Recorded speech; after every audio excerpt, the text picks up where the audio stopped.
Good morning, good afternoon, good evening, wherever you are in the world. Welcome to Wake and Stretch. Wake and Stretch. What? Wake and Stretch. There it is.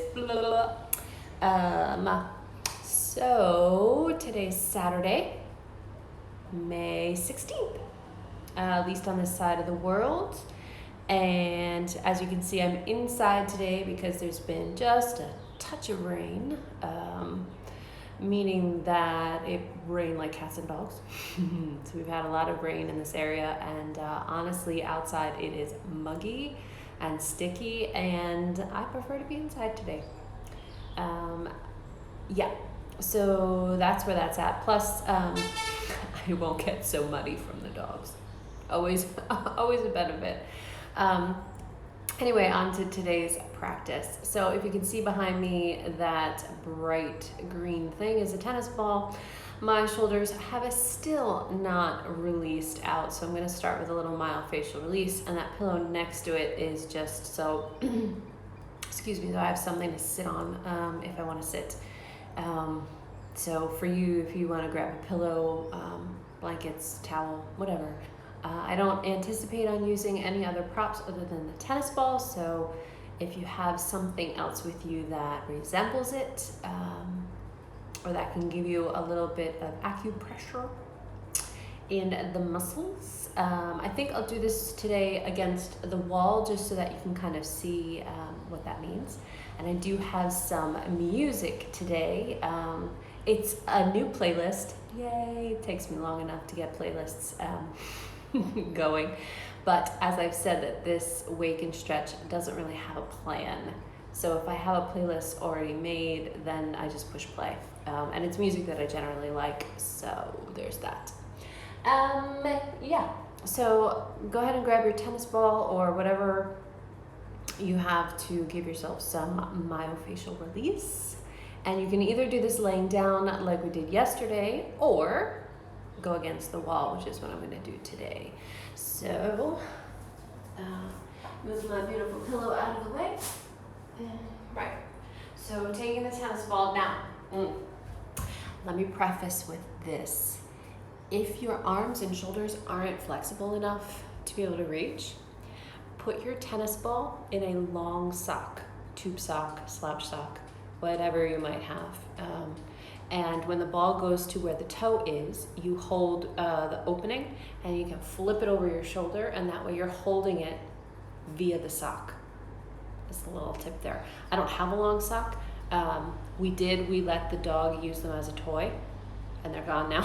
So I don't have a sock, but you can certainly use one to get the ball behind your shoulder. All right, so back up to the wall. I'm gonna place it behind me. And it takes a little maneuvering to get the ball where you need it to be. And you can leave your arms by your side, or you can cross it over, right? So the tennis ball is between my shoulder blade and the spine. And all you have to do is lean up against it. It's not the prettiest way to do a myofascial release, but I don't know what is, what is pretty about it. So I'm just taking a little softening through the knees here so that I'm rolling the ball up and down along the same pathway of the spine. Same thing as we did yesterday, up and down, just to get a nice kind of massage. Since I can't really go for a therapeutic massage at this point in time, the tennis ball will have to do. If you find a spot you want to stay on, just kind of breathe there and let the muscle release, be on a trigger point. You can do that too. For me right now, it's a little intense. If you can handle that, go for it.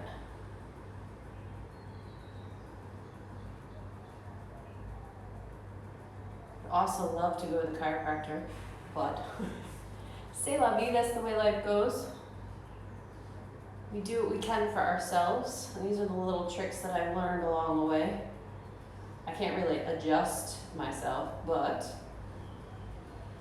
I can give a good, tennis ball, ow, little rub through the shoulders. All right, that's enough on that side. It's a little too intense. I'm gonna switch to the other side. And doing the same thing, finding that sweet spot.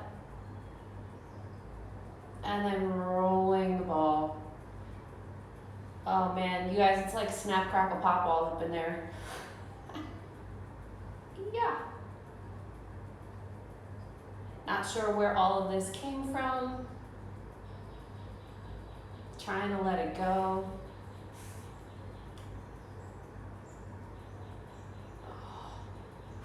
Keep the breath going. When you hold your breath, it actually hurts more.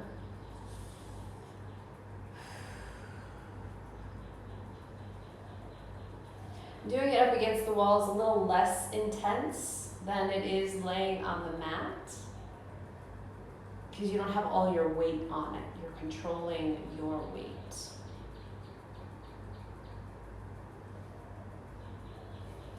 All right, I'm going to give that a rest, and I am going to move on to the mat. Oh, let me get the music going first. Try not to blast us all out with the music.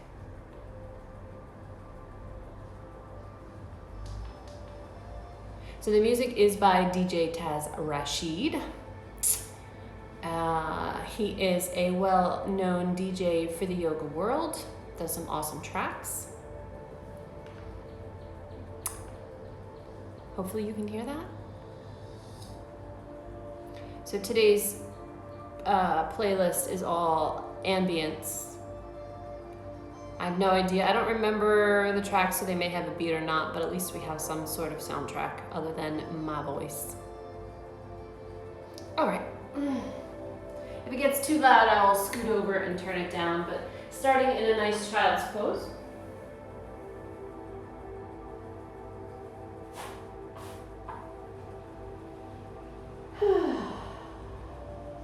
Just letting everything release. Focusing in on the breath.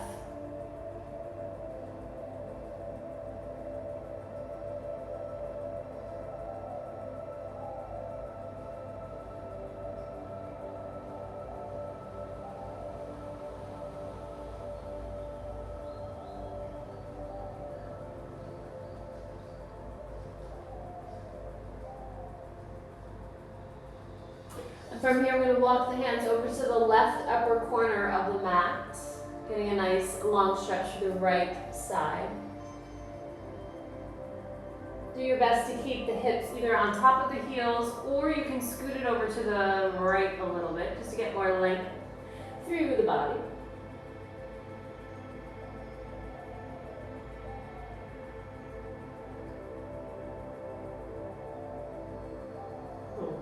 I'm going to try something here. What happens if we twist underneath it? Interesting. I'm not sure if you're doing this with me where you feel it. I get a little sensation in the inner thigh. Not so much through the side body though. And I feel a little bit like a pretzel. So I'm going to bring it back, squaring off.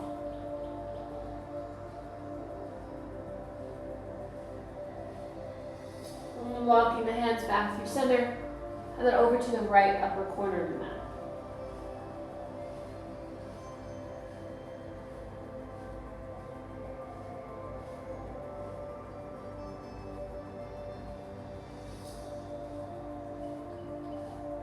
And since I did it on the first side, I'm doing it on the second side, seeing what this does to the body.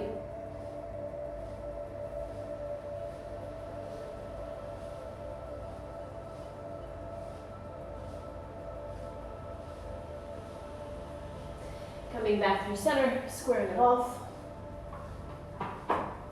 Finding regular child's pose.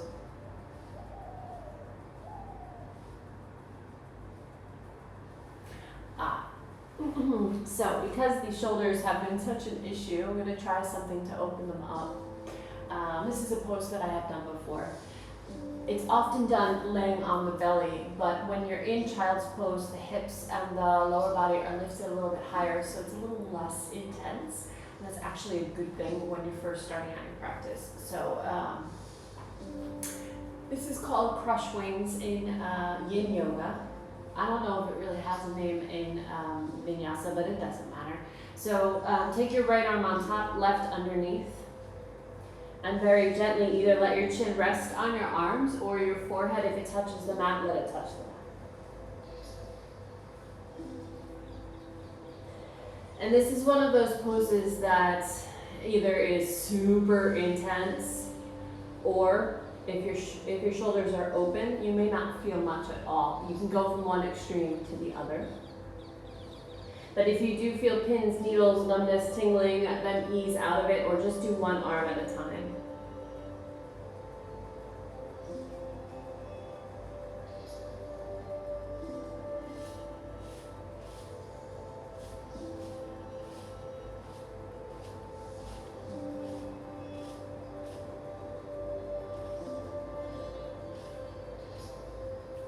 One more breath here.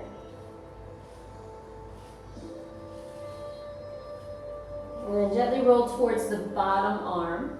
Unthread the top arm and gently bring yourself up. If you need a break, if you need to come out of child's pose, and just gently lay on the belly for a few breaths. You can take crocodile pose.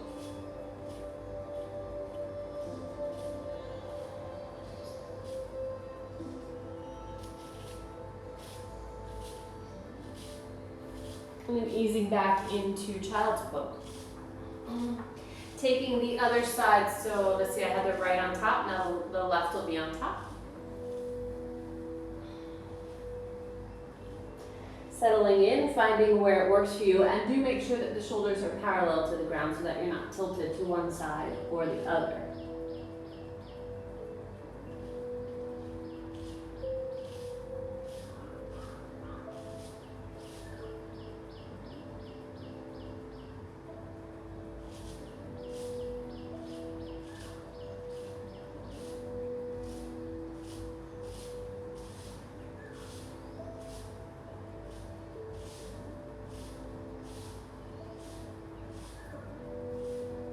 One more nice full breath.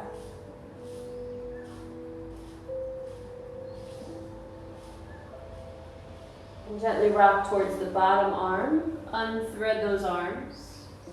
And gently come back onto the belly. You can take crocodile, or if you'd rather let the arms come down by your sides and turn your head to the side, you can do that too.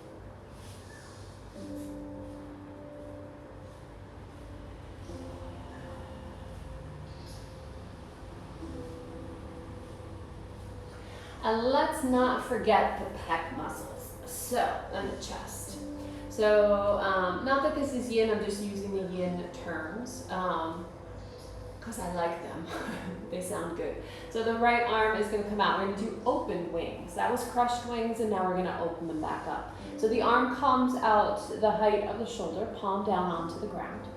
And from here, you're going to roll onto the right side.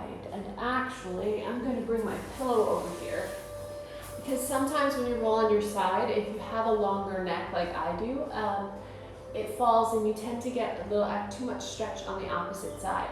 And to have a pillow there helps the neck be a little bit happier. So pillow, blanket, block, whatever you might have.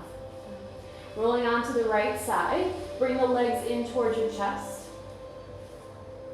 And you can lay in fetal position with this right arm behind you. If you want more intensity, you can change the legs a little bit. So the top leg here can separate from the bottom leg, bring the foot flat, and that'll give you a little bit more weight, a little bit more opening. You can also take the top arm and either bring it behind your back or try to interlace the fingers together. Up to you as to how intense you want to go.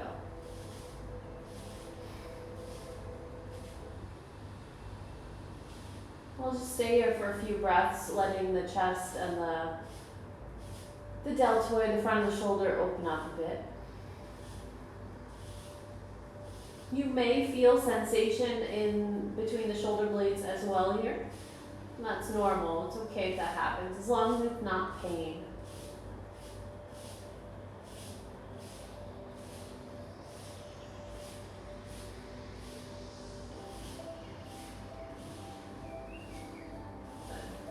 Very gently unwind yourself, come back onto your belly.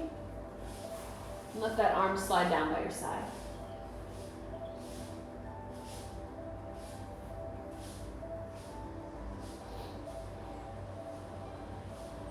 Just taking a few breaths before moving to the next side. And then we take the left arm out. Get your pillow ready. Roll onto your left side.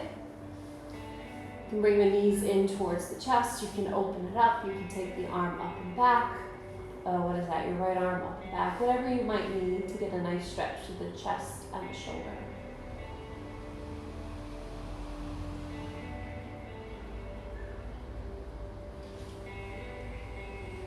Let your breath be nice and gentle. We'll get into a flow shortly.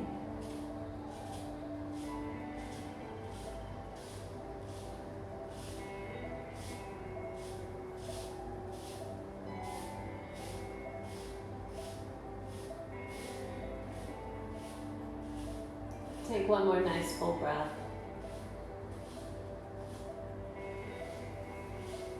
Ease your way back onto your belly. You can move your pillow out of the way. And rest. Let your head rotate to the opposite direction.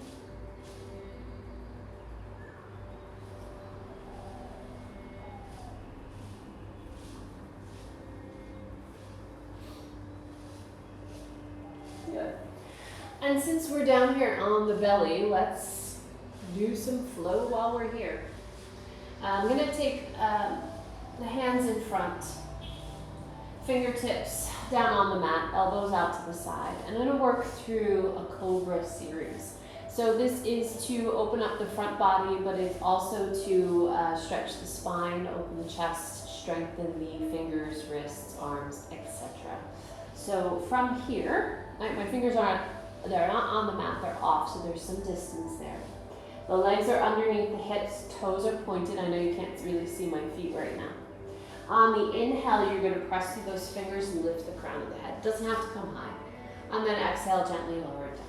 We're going to do that a couple more times.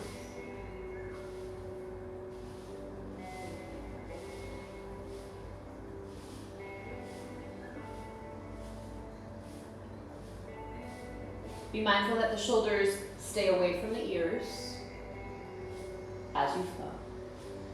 And walk the fingers around now so that they're in line with, but the outside of the side edges of your mat. This will intensify the back bend. If you have any pinching in your low back, 1, scoop the belly up more, and 2, separate the legs a little bit so you have less pinching. Same flow, inhaling as you lift up. Exhaling as you lower down.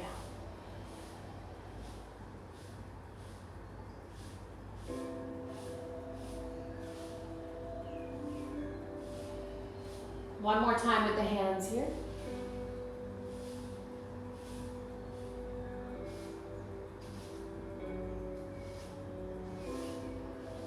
All right, so from here, we're going to move the hands down a little bit so they're more in line with your chest than they are with the upper edge of the mat. And it's the same thing on fingertips. Inhaling, lifting up. Exhaling and lowering down. Use your entire breath. If you're faster than me, it's fine. It's whatever your breath can do. If you're slower than me, that's fine too. And we're going to do 3 total.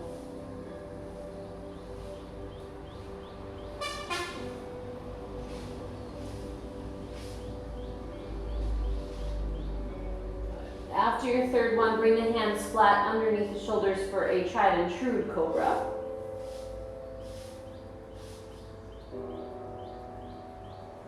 Then exhale, lower down. From here, gently bring it up to tabletop. And just stay in tabletop for a few breaths. Start to engage the lower belly, pulling it up and in. And feel what you feel. And then on your exhale, gently press it back to child's pose.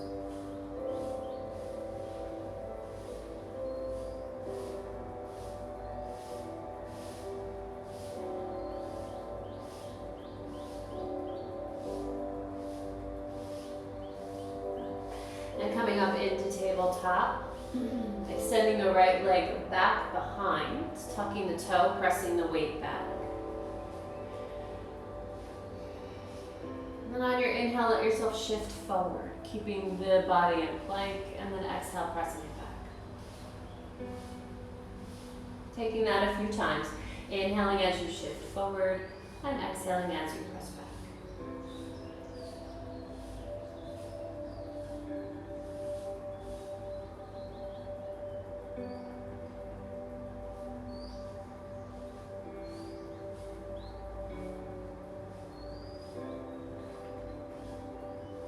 Coming back to a neutral position, so the two hands and the knee has weight. And I just had the inspiration to move into gate pose. So what that means is that the left leg will outwardly rotate and then come into, this is kind of like a modified side plank. To get a nice side stretch here, be careful that you're not crunching in the lower waistline. Arm can go, the top arm can go wherever you'd like it to go. Then to move into gate pose, press down through the legs. Inhale, bring yourself up. And then exhale, side bend. This is the actual gate pose. Inhale, bring it back up through vertical.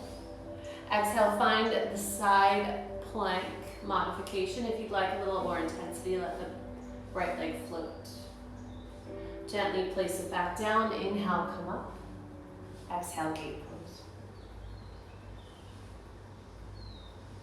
Inhale, come through center. Exhale, find whatever side plank you like, modified leg lift. If you know another variation, go for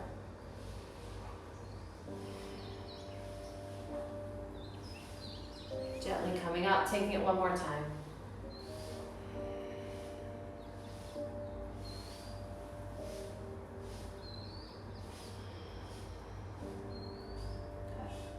From here, plant that right foot down, start to move your weight into it. Lift the left knee, let it hover. Bring your right hand down, find regular plank.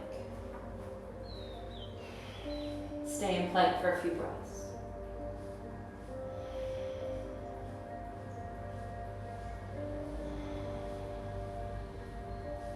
From here, right knee down. Gently press the weight back into that left heel to get the stretch that we had on the first side.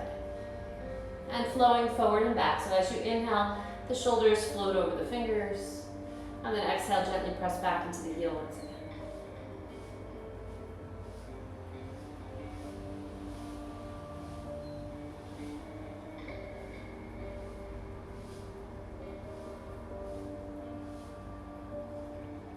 And come back to your center of weight. I'm going to rotate the right leg back this time, so that you're on the knee. And then come into that modified side plank. Top arm can go where you'd like it to go. And inhale, bring it back up to vertical. And exhale, move into your gate pose side.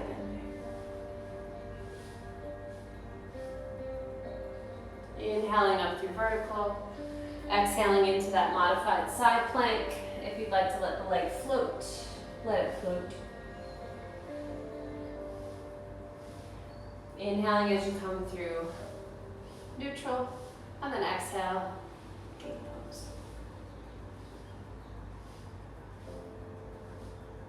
Inhaling up through center, exhaling side plank.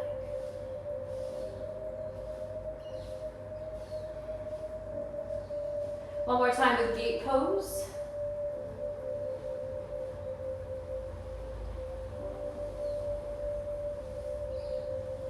Coming through neutral, exhale into that side plank.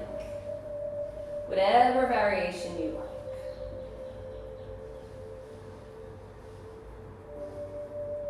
And make sure that left foot is rooted down into the mat. Let it start taking some weight. Lift up the right. Bring the hand down to the mat. Find a regular plank and stay here for a few breaths.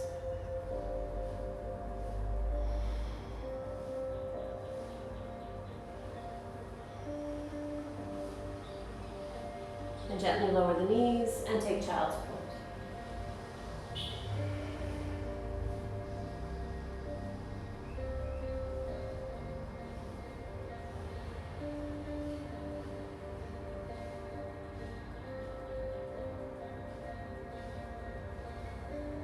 One more breath here.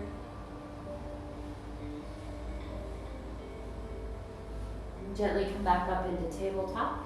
Tuck the toes, find your plank. Inhale the right leg up and back. Exhale, step it through or step it around, however you need to bring that foot forward. And find your low lunge. Now technically the hands in low lunge are on the mat, on a block. Lately I've been finding myself moving into a little bit of a twist, kind of chilling out with this wrist a little bit, letting it flop and do what it needs to. But it doesn't mean that I'm collapsed in the shoulder. The shoulders are still active.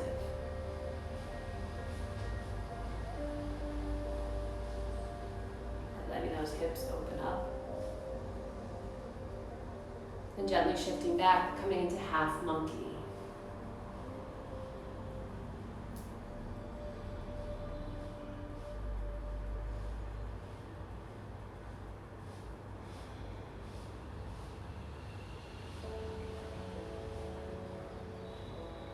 Both hands to the inside of that front leg.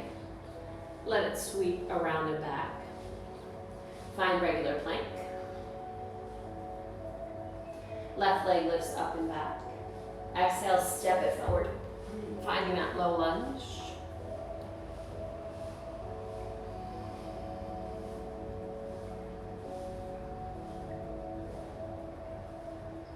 Nice, steady, calm breath.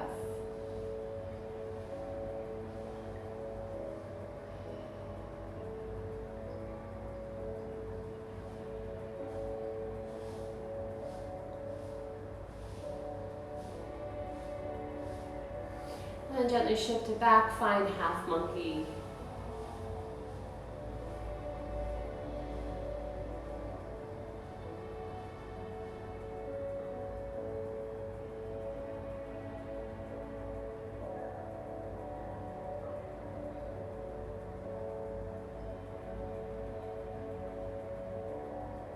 Bring the left hand to the inside of the front leg, sweep it back, find tabletop. And then find your way to downward facing dog.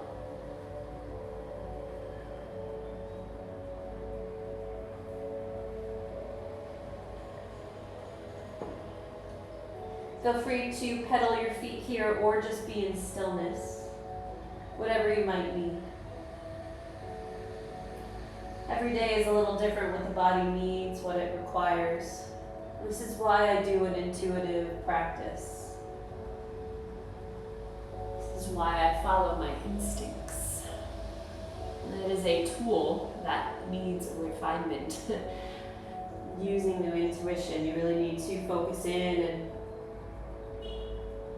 listen to what your body's saying.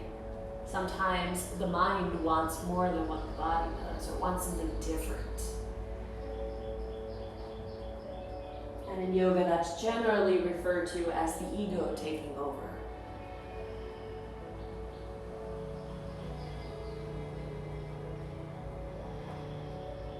So I didn't say it, but I am flowing back and forth here, just in case you're not looking at the screen. I'm coming towards plank and then shifting back to down dog. Inhaling as you shift forward, and exhaling as you press back.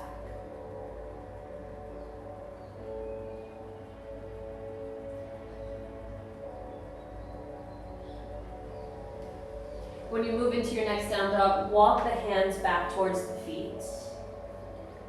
You can widen the feet here a little bit. You can bend the knees, let your ribs rest on the thighs, and just kind of dangle forward.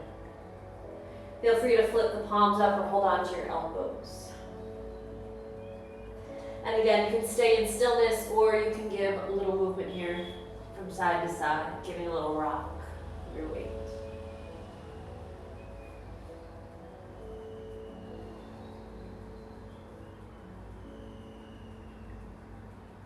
I'm going to give a little bit more love to the upper back, upper shoulders area. So interlacing the fingers behind the back and letting the arms kind of fall forward.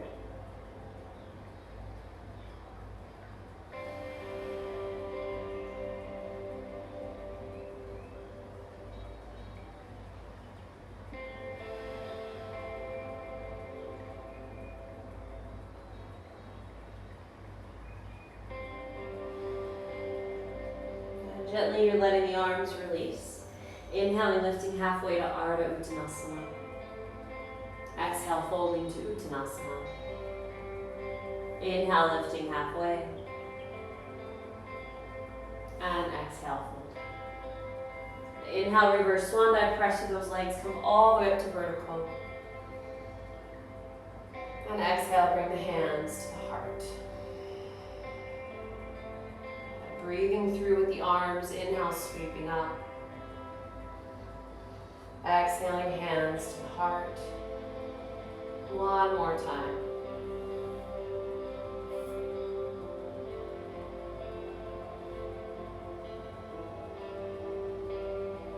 From here, just mindfully walking up towards the middle of the mat.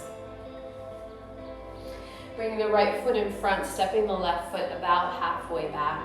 Not a huge stance, maybe about a yard, 3 feet, a meter, something like that. The back leg is outwardly rotated, moving into Parsvottanasana. So I'm going to do this with the hands down as opposed to behind. So inhaling, lifting out of the waist. As you exhale, the chin comes to the chest, close the front ribs, and then fold forward. Now for some, tilting at the hips is more beneficial, especially if you have low back issues going on, like herniated discs. But for others, rolling down through the spine is more beneficial, especially if you're tight through your back. So if you're unsure, experiment and see what feels good for you. So if the fingertips don't reach the mat, then bring something underneath. You can also rest gently on the shin bone. You don't want to rest all of your weight here, but a nice light touch. Breathe through that hamstring stretch.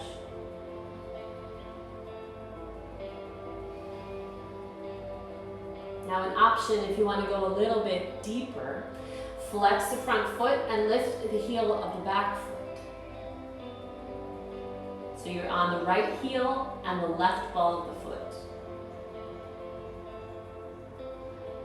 Gently release the feet down.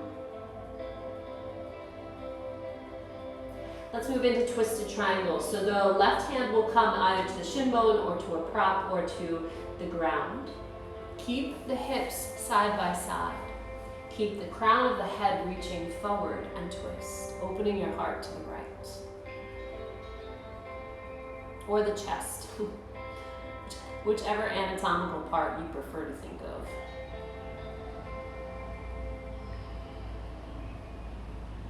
This is not an easy pose. Because a lot of times what happens is the hips go one way or the other, they don't stay square. Sometimes we like to look towards the back of the room and then the spine curls. But we're looking always for the longest spine possible. So think tall thoughts. From here, soften the front knee, let your hands come down to the mat. Walk it back to your plank.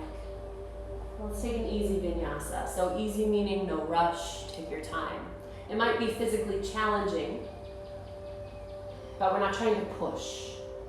We're trying to keep it nice and smooth and flowy. Exhaling back down dog or child's pose, your choice.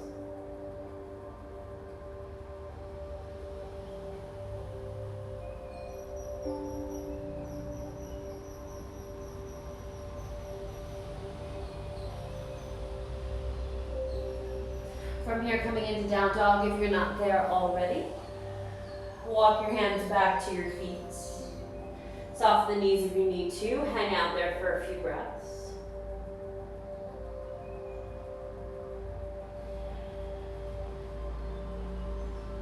And inhale, lift it halfway, Ardha Uttanasana. Exhale, fold. Inhale, reverse swan dive. Exhale, hands come to the heart. Take a nice full breath here with the arms.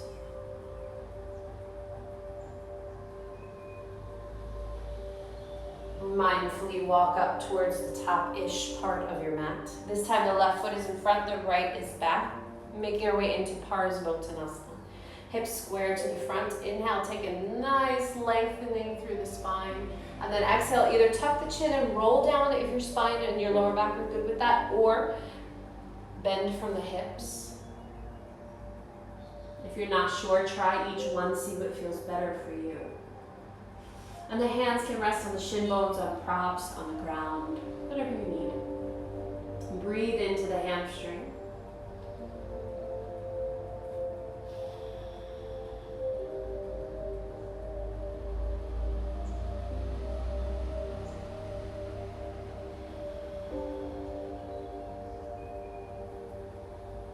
Moving into twisted triangle from here. So the right hand will stay down, either on the shin bone, on a prop, or on the mat. Give a nice little twist here, opening the chest. Top arm can do what you like. If you want to extend it, extend it. If not, you can leave it on the lower back or waist. But be mindful that you're not curling the spine here. Lengthen, lengthen, lengthen.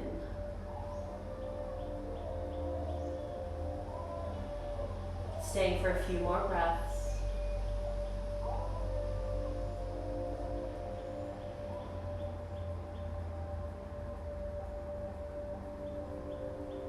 Gently bring it back to center.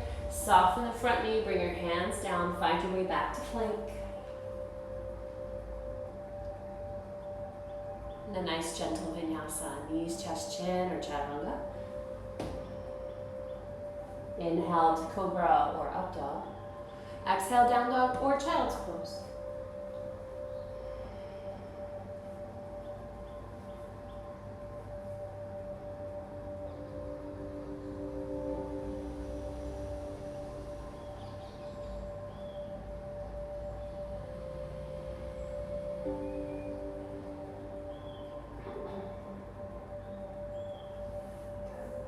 So from here, rolling up, let's come to a seated position. Continuing our what's turning out to be a nice, gentle, intentional flow. Making our way into a Paschimottanasana. So the legs are about hip width apart.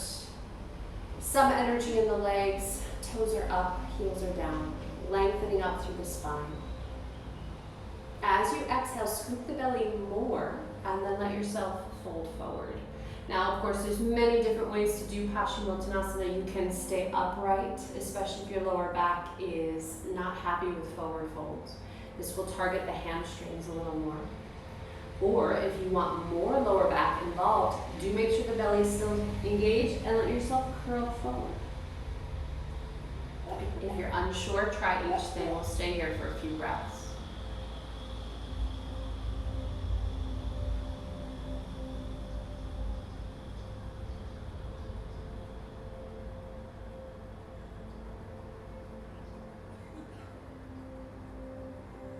On your inhale, bring yourself all the way up to vertical. Exhale where you need, open the legs up to about the width of the mat apart. So it looks like I'm going to be moving towards a straddle stretch. Sitting up nice and tall. Exhale, folding forward. And don't worry if you can't reach your feet, just reach what you can.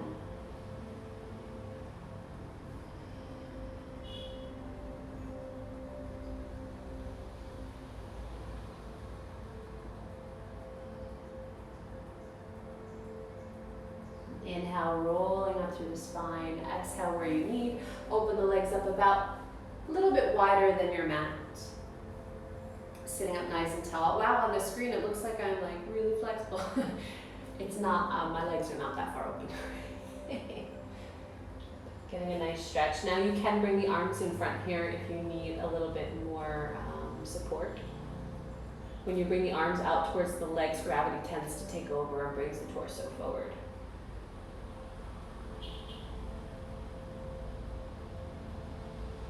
Gently rolling up through the spine, but bringing it now to your widest. I'm going to adjust my angle here.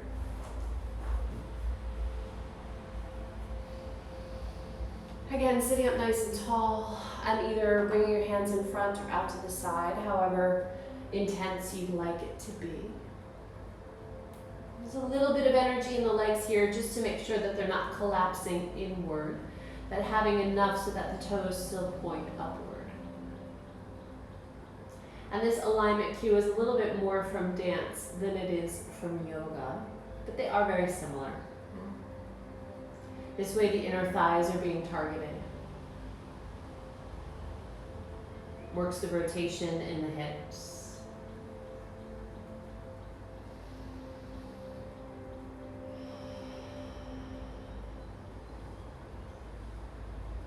See if you can let go of any extra tension that you might be holding. If you need to wobble the feet a little bit, if you need to lift the kneecaps and let them go a little bit, if you feel like you are gripping, then give a little wiggle and let it release. Be mindful of the neck as well. Don't let it drop. Don't let the head drop. Either support it with something, your hands or props, or keep the spine nice and long.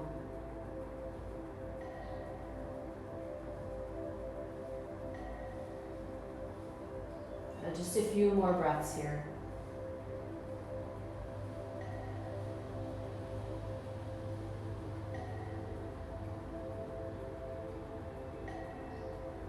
And gently roll up through the spine. Bring yourself up to vertical.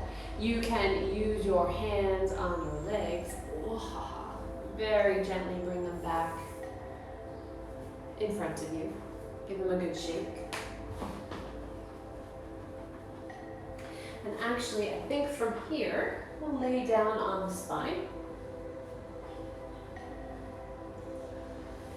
And take the right leg across for a little reclined pigeon. So reaching through.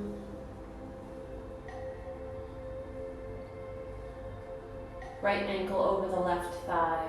Make sure that you can roll it, squeeze it, point it, flex it, crack it, whatever you need to do with that ankle.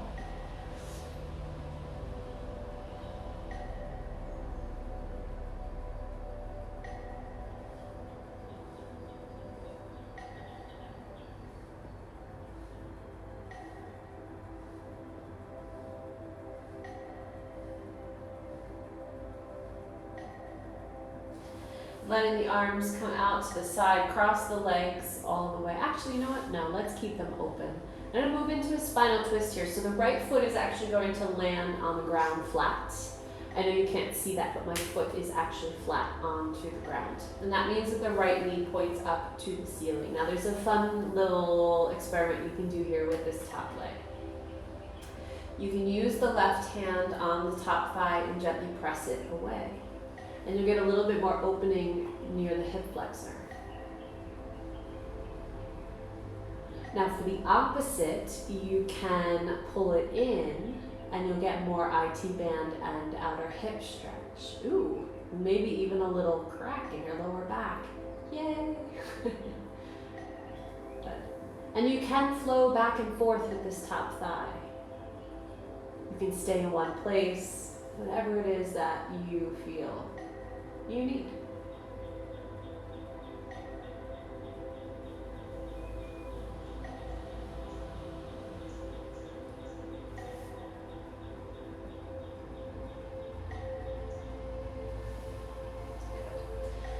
And then gently bring yourself back in, hugging the knees to the chest. You can get a little rock from side to side here. And let's take reclined pigeon on the other side. So left ankle over the right thigh and gently pull it in. Let's stay here for a little while. Let the hip gently open.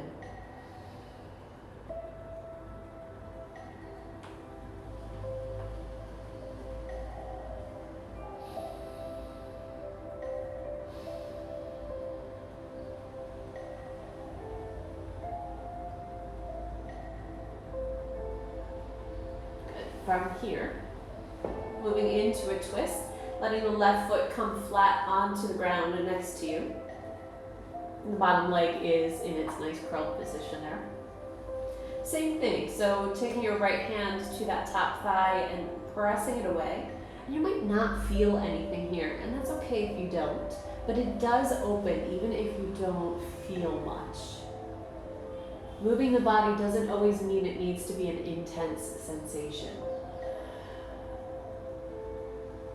Feel free to stay in one position or the other, or if you'd like to flow back and forth. For me today, I think it's about the flow, the gentle movement. But you may feel different today, and that's okay. It's what following your intuition is all about.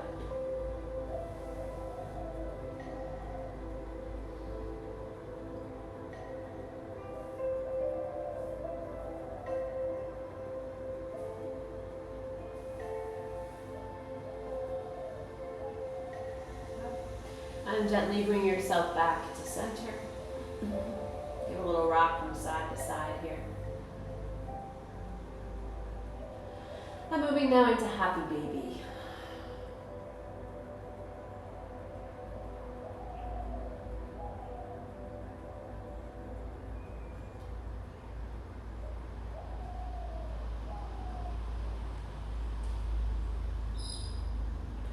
From happy baby, bringing the bottoms of the feet together for a floating bound angle pose. Arms and legs hang off of one another.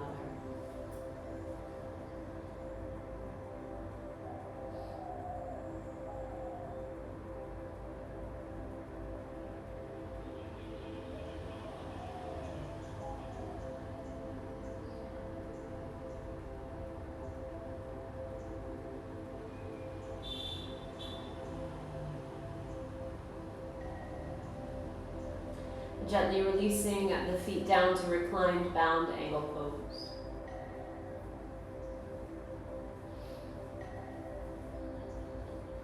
Arms can go where you'd like them to go.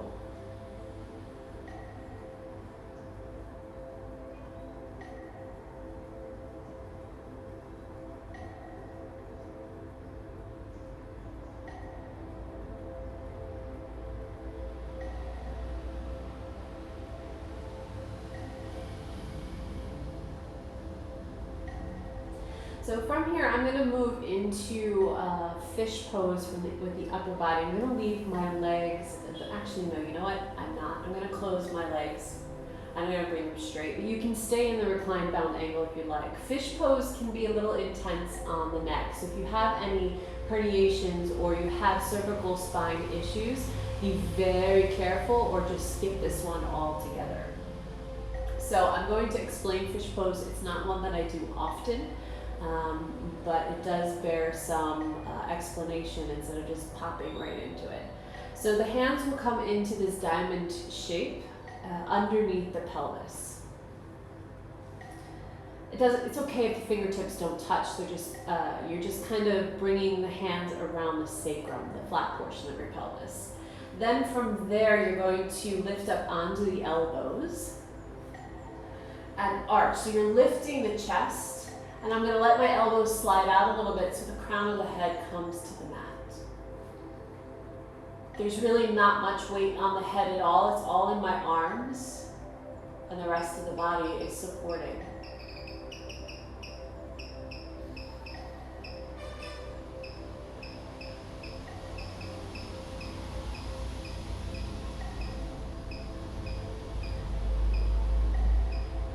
To come out of this, you want to press down through the arms. Inhale, lift the chin to the chest.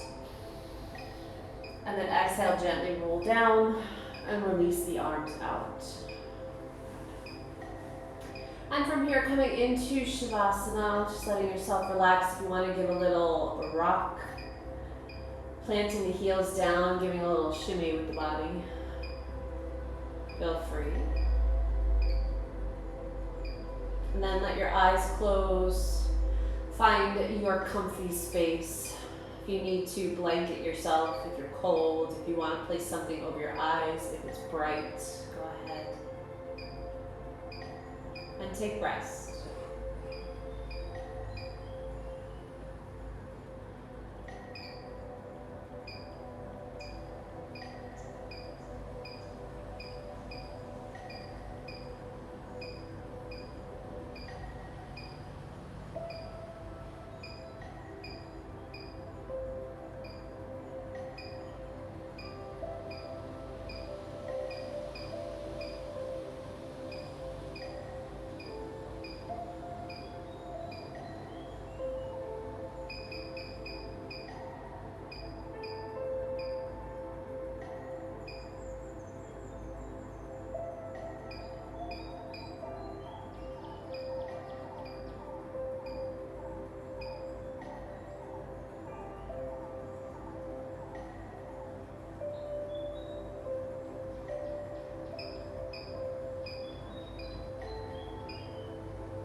Just a few more moments here in Shavasana.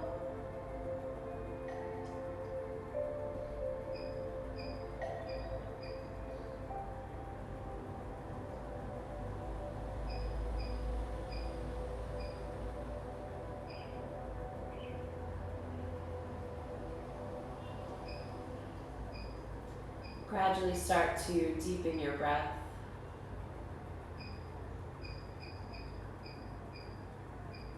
Find energy in the fingers, toes, wrists, and ankles. Allow the arms to stretch up over your head. Give a nice stretch through the body.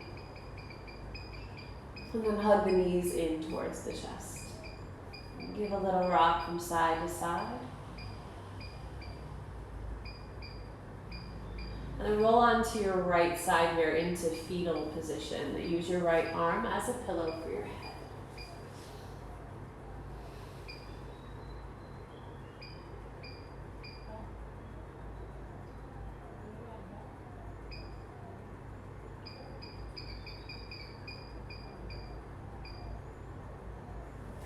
Gently pressing yourself up to a seated position. Eyes closed, hands pressed at the heart and belly, or pressed in prayer, whatever one you prefer. Take a few moments, check in with the body after our gentle practice this morning. And as always, give a moment or two of gratitude, something you're thankful for today in this very moment.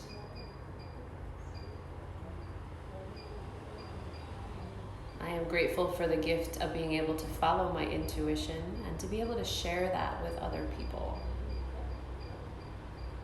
Well, thank you for joining me this morning. Om Shanti Shanti Shanti. Namaste. So I hope you guys are feeling good this morning, or if it's evening by you, this was a nice gentle practice to do before sleep. So I see that I'm getting some love. Thank you for the love. I always appreciate that. So a little explanation about the intuitive practice. I do have a background in Ashtanga, and you'll see that more in my active practice. But the Ashtanga, I love. It is great. I love the moving meditation. I love that you don't have to think about what poses come next, and it's just a set series of poses. But I actually enjoy doing the intuitive stuff more because I realized for me, in my body, maybe you can relate to this, every day it feels a little bit different, and I like to check in with that, and that helps me feel better. It helps me move through the day, because honestly, if I did a hard workout the day before and I'm super sore, there is no way I want to jump on the mat and do 100 more vinyasas. That's just the way it is. So sometimes a gentle practice like this, like what I just did, is exactly what I needed. So that's a little explanation as to what the intuitiveness is. So with that said, I hope you guys have a beautiful day, and we'll see what tomorrow brings for my wake and stretch. Bye.